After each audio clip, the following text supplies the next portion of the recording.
Nous sommes extrêmement heureux de vous retrouver pour ce nouveau numéro de l'FC. Et avant de vous présenter le plateau, nous allons tout de suite voir les principaux titres de ce magazine.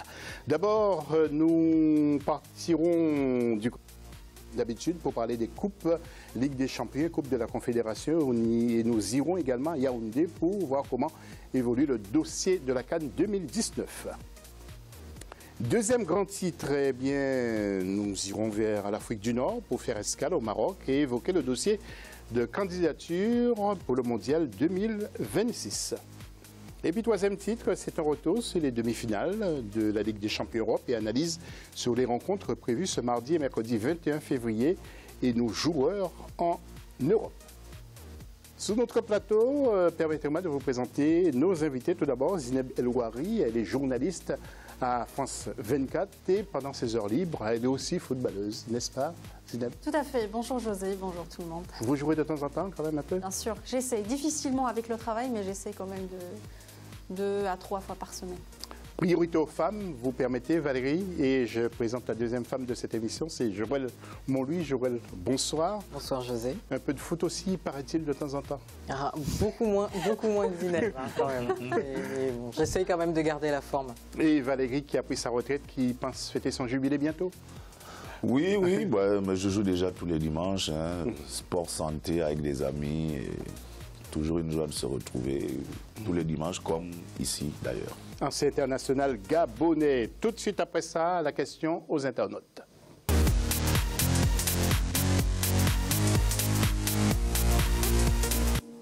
Et comment jugez-vous justement la candidature ou le dossier Cameroun 2019 pour la CAN? Vous intervenez comme d'habitude sur Facebook Africa 24 TV ou sur Twitter avec le hashtag Africa 24. À la une de ce magazine.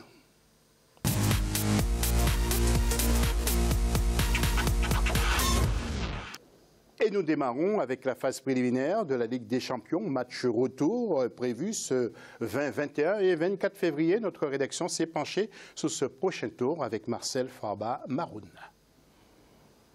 La phase retour du tour préliminaire de la Ligue des Champions de la CAF aura lieu les 20 et 21 février 2018. Sauf miracle, les Marocains du Difa Hassani Del Jadida, très largement vainqueurs 10-0 contre le Sport Bissau et Benfica, sont assurés de se qualifier pour les 16e de finale. Les Algériens de l'ES Sétif sont aussi en bonne position suite à leur victoire sur le score de 6-0 contre les Centrafricains de l'Olympique Real Bangui. Les Congolais de l'AS Vita Club se sont également ouverts la voie pour la prochaine étape après avoir pulvérisé les Malawites du B-Forward Wanderers 4-0. À noter en outre l'avance confortable des Zambiens du Zanaco FC face à la Gambia Armed Forces, des Botswanais de Township Rollers contre les Soudanais d'Almerer, des Nigérians du Plateau United FC contre les Camerounais d'Edding Sport FC et des Angolais du Primero Agosto contre les Zimbabwéens du FC Platinum sur le score de 3-0. Quelques matchs, vous allez voir, avec l'Olympique Real de Bangui contre AS Sétifienne. Vous allez voir sur le tableau qui va suivre. Williamsville Athletic Club contre le Stade Malien. Ce sont des matchs que nous allons suivre en particulier. AS Vita Club qui va jouer contre Forward Wanderers FC. Il y a Togo Port de Lomé contre AC Léopard d'Olizier. Ça va être aussi un match intéressant. Les autres rencontres, vous voyez, la SEC Mimosa qui rencontrera les Buffles FC, AS Tunis contre Concorde, Oroya AC contre AS Fan, Mouloudia contre AS Otoyo. Alors, est-ce que vous pensez, Zineb, juste une question, après ce jingle pour le débat.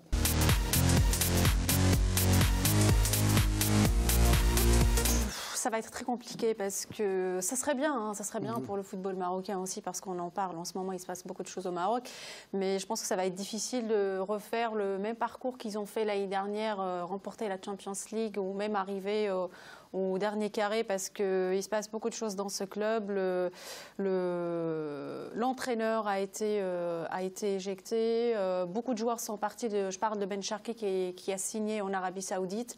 Il se passe beaucoup de choses au niveau de la direction aussi. Il y a des gens qui ont démissionné. Donc je pense que ça va être difficile. Et puis on regarde ce qu'ils font au niveau national. Quand je parle du championnat, le Botola marocain, c'est compliqué. Ils sont en bas du tableau. Je pense que ça va être vraiment difficile cette année. Après, on ne sait pas, parce que l'année dernière, ils ont brillé sur la scène mondiale. Enfin, je parle de la Ligue des Champions, mais localement, ils étaient en difficulté. Donc c'est aussi, on peut s'attendre à tout avec cette équipe. D'accord. Joël, est-ce que vous avez un regard aussi sur cette Ligue des Champions? Non, pas tellement. Vous êtes intéressé? Non, non, allez-y, vous ne rigolez pas. Est-ce que vous avez un regard? C'était une question assez fermée. Donc oui, effectivement, j'ai un regard parce que je suis également cette compétition comme les autres compétitions. Alors soit avec le regard averti de la personne qui suit ces joueurs ou de futures pépites, soit tout simplement avec la téléspectatrice que je sais être aussi parfois. Ouais. D'accord. Valérie, on vous retrouvera tout à l'heure pour les deux coupes, mais nous allons voir le deuxième sujet. C'est la même chose pour la Coupe de la Confédération, donc match retour et la phase préliminaire. Donc cette semaine, nous allons voir le sujet de nouveau de Marcel Farba-Maroun. 21 matchs sur 22 seront disputés les 20 et 21 février 2018 à l'occasion de la phase retour de la Coupe de la Confédération africaine de football. Les Tunisiens de l'US Ben Guerdan sont déjà qualifiés pour le premier tour après le forfait des Soudanais d'Al Hilal Djouba. Pour le reste, les rencontres s'annoncent indécises, à l'exception de celle qui opposera les Sud-Africains de Masters Security contre le Petro Luanda qui a vu la victoire des Zambiens sur le score de 5-0. 3 autres matchs devraient être sans suspense avec tous des scores de 4-0 acquis à l'aller par les Rwandais de l'APR face aux Seychellois Dance Réunion FC, les Égyptiens d'Al-Masri contre les Zambiens du Green Buffaloes, ainsi que les Tanzaniens de Simba contre les Djiboutiens de Gendarmerie. Voilà, donc Coupe de la Confédération avec un nouveau tableau et nous allons suivre aussi quelques matchs à Sport Louis 2000 contre Gazi Sport, Afia Énergie contre Lens Réunion et en même temps je veux profiter pendant ce tableau pour demander à Valérie, est-ce qu'il suit de près ces deux Coupes Confédération et Ligue des Champions? Oui, forcément, parce que on a beaucoup de souvenirs dans ces compétitions. J'ai vu qu'en Ligue des Champions, il y a des grands clubs qui sont revenus, Oroya, Vita, parce qu'on était beaucoup plus habitués au tout-puissant Mazembe. Donc ça veut dire qu'ils ont pu se régénérer. Et comme là également, à la Coupe des Confédérations, il y a des équipes qui reviennent. Mais on sent également que... il y a des pays également, le Soudan, le Burundi, la RCA, qui présente aussi des équipes. Donc ça veut dire que ça bouge quand même dans ces pays-là. Après, on attend de voir un peu pour rentrer en poule comment les choses vont se dessiner. Exactement Valérie. Et puis il y a un choc aussi ce vendredi 24 avec la finale de la Super Coupe à Casablanca. On en reparlera. Zineb, vous voulez rajouter un petit mot sur ces deux coupes, la Ligue des Champions et la Coupe de la Confédération? Moi, je vais parler du club marocain de la Renaissance sportive de Berkane qui va jouer. Donc, je pense qu'il pourra faire quelque chose parce que quand on voit le classement et ce qu'il fait, ce que les joueurs font sur la scène nationale, ils sont 6e ou 7e, je crois, au classement général. C'est plutôt pas mal. Donc, je pense que la Renaissance peut faire quelque chose. En tout cas, surtout avec la révélation du Chan, leur joueur Ayoub El Kaabi, il a marqué 9 buts durant cette compétition et je pense que c'est un peu l'arme de ce club pour faire quelque chose durant cette compétition. Oui, un joueur que connaît très bien Joël Monlouis, bien sûr. Nous allons enchaîner avec le Cameroun. Qu'en est-il de la dernière visite des experts à l'avancée des travaux? Faisons le point avec Viviane Baoken, notre correspondante permanente à Yaoundé. Regardez le dossier qui dure 3 minutes. À 17 mois du lancement de la CAN 2019 au Cameroun, le pays avance progressivement vers la fin de la construction de ses infrastructures devant abriter cette compétition de haut niveau. La première mission d'inspection de la CAF qui a séjourné dans le pays en janvier 2018 s'est dite satisfaite des efforts fournis par le comité d'organisation. Et ce, malgré les doutes persistants du président Ahmad Ahmad qui relève qu'il y a une différence énorme entre les rapports d'inspection et le cahier des charges de la Confédération. Je vais citer une fois de plus Pape Diouf qui disait qu'il ne comprend pas cette pression négative que le président de la Confédération africaine de football met sur le Cameroun. C'est des engagements que le Cameroun a pris auprès des bailleurs de fonds pour un pays qui vit une situation assez difficile sur le plan économique. Les engagements ont été pris à ce niveau, des dettes ont été contractées pour respecter des engagements et le président de la CAF ne peut pas s'imaginer que sur le simple fait de son bon vouloir ou pas, il pourrait retirer ou non l'organisation de la Coupe d'Afrique des Nations 2019 au Cameroun. Au niveau du comité local d'organisation à Yaoundé, on reste figé sur les objectifs. Avec le nouveau cahier des charges d'une CAN à 24, le pays met les bouchées doubles pour aller au-delà des attentes de la CAF. 7 stades de compétition contre 6 exigés par la CAF seront disponibles avec 4 stades aux normes CAF FIFA à Yaoundé et Douala. Ces 7 stades seront dotés de 4 à 6 stades d'entraînement et de réserve contre les 2+1 exigés par la CAF. Les clés de toutes ces infrastructures seront mises à la disposition de la Confédération le 31 décembre 2018. Nous sommes largement au-dessus. Voilà pourquoi nous travaillons avec sérénité. Nous sommes d'ailleurs heureux que la CAF ait opté d'accroître la fréquence de ces missions d'inspection. Ainsi, on pourra donc travailler main dans la main avec la CAF et évoluer ensemble jusqu'à l'échéance finale qui est celle du 7 juin 2019. Ce que le cahier de charges de la CAF prescrit, c'est que, en ce qui concerne les infrastructures sportives, au 31 mars 2019, soit 3 mois avant le début de la compétition, les clés de ces infrastructures soient remises à la CAF. La CAF peut dormir sur ses 2 oreilles. On n'attendra pas le 31 mars. Au 31 décembre, donc 3 mois avant, elle aura les clés de toutes les infrastructures sportives.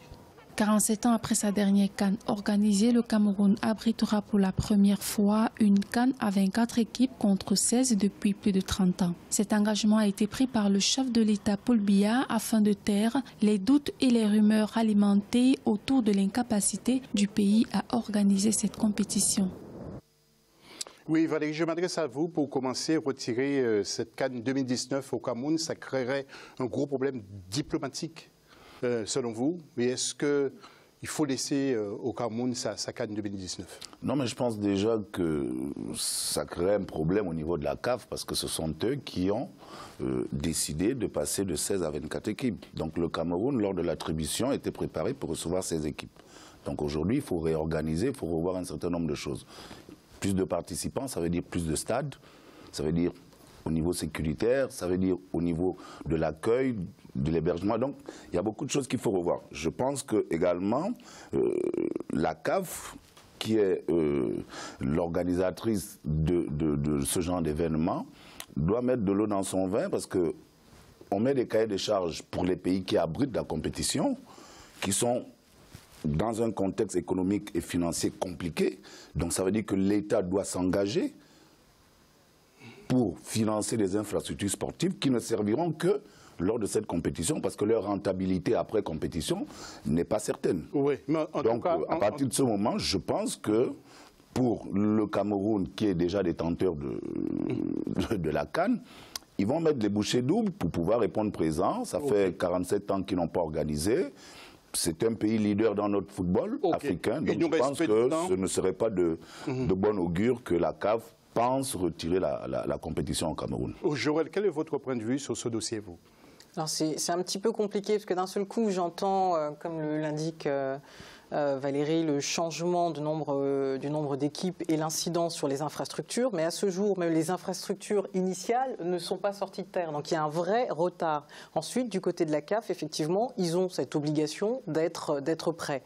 Je comprends l'idée qui consiste à dire j'ai une date limite et si j'estime qu'à cette date limite vous ne serez pas prêt, ça va être l'objet du rapport d'audit, hein, oui, c'est ça que l'on va recevoir à fin février dans quelques jours, qui va dire si effectivement c'est possible ou pas. Quand on entend les engagements des uns et des autres, on a l'impression que c'est possible, mais on entend encore, c'est un technicien du stade de Japoma qui est à peu près avancé à hauteur de 20-25%.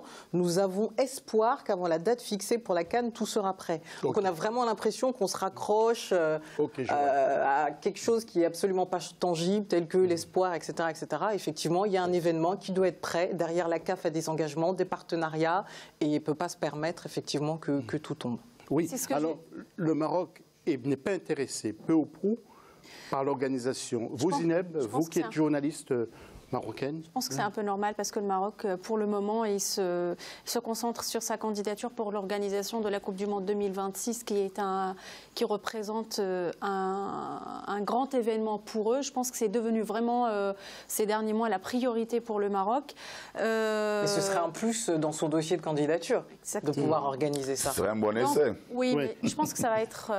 si on retire... Je crois qu'il y a des envies pour retirer cette CAN au Cameroun si on estime que le délai n'est pas respecté.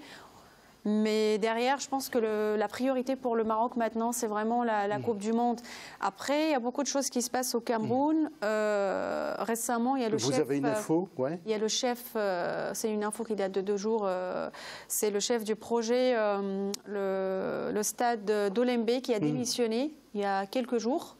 Parce qu'apparemment, il aurait subi une pression, on lui réclamait des rétrocommissions. Et il a été remplacé ce matin par un Français, par un ingénieur français.